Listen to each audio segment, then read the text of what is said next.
Good morning class. कैसे हैं बच्चों?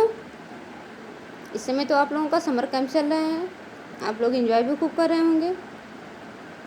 इसके पहले वीडियो में हम लोगों ने ग्रामर से संबंधित कुछ प्रमुख पाठों को पढ़ा था, उनकी व्याख्या को समझा था और उदाहरणों के माध्यम से उसकी गहराई को समझा था।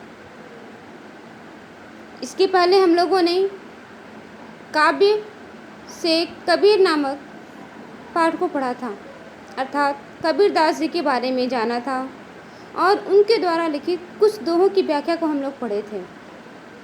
किंतु आज मैं इस वीडियो के माध्यम से काव्य के दूसरे पाठ अर्थात ललद्यद द्वारा लिखित वाक नामक कविता के बारे में पढ़ेंगे। बच्चों, ललद्यद एक कवित्री रही हैं जिनके बारे में हिंदी साहित्य में बहुत अधिक जानकारी नहीं मिलती।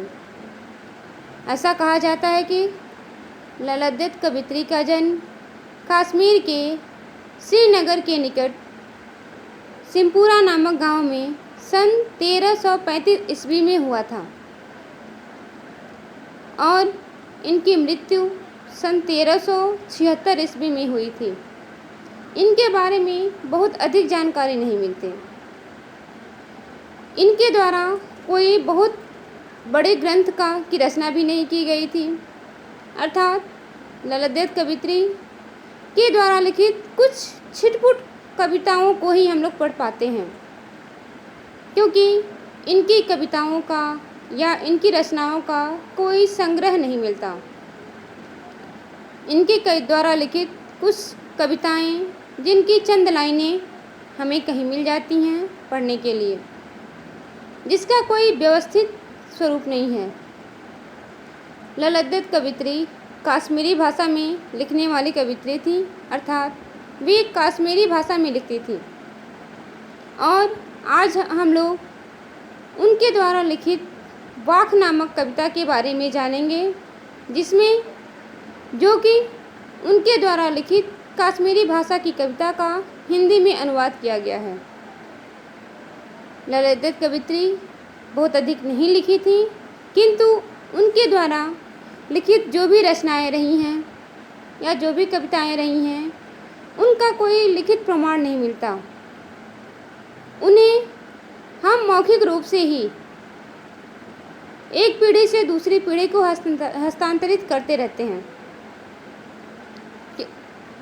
इनके द्वारा लिखित कविता इतनी सरल भाषा में होती है, इतनी भावुकता प्रधान होती है कि जिसे लिखने की आवश्यकता ही नहीं पड़ती, अर्थात उनके कविता को यदि हम एक बार पढ़ लें या अच्छे से समझ लें तो वो हमें जीवन पर्यंत नहीं भूलेगा।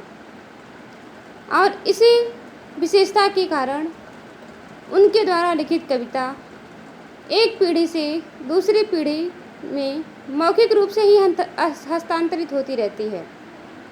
उसके लिए लिखित संग्रह की कोई आवश्यकता नहीं पड़ती। हम लोग ललद्यद कवित्री द्वारा लिखित वाक कविता को पढ़ेंगे। इन्होंने भी कबीरदास की तरह ही जाति पाति धार्मिक बाह्य आडंबरों का विरोध किया था और उसके साथ साथ इन्होंने भी ईश्वर की भक्ति को सर्वप्रमुख बताया था, अर्थात इन्होंने भी मानव जाति को केवल ईश्वर की भक्ति करने के लिए कहा था और जाति पाति के बंधनों में, धर्म के बाह्य आडंबरों के बंधनों में बंधने से दूर रहने के लिए कहा था। कि इनका कहने का आशय यह था कि हे मनुष्य, आप लोग केवल उस सच्चे ईश्वर की भक्ति करो, क्योंकि वही हमें इस जन्म मरण के बंधन से मोक्ष दिला सकते हैं। तो बच्चों, इस वीडियो के माध्यम से हम लोगों ने ललद्यद कवित्री के बारे में जाना। अगले वीडियो में मैं आप लोगों को इनके द्वारा लिखित वाक नामक कविता की व्याख्या बताऊंगी। धन्यवाद।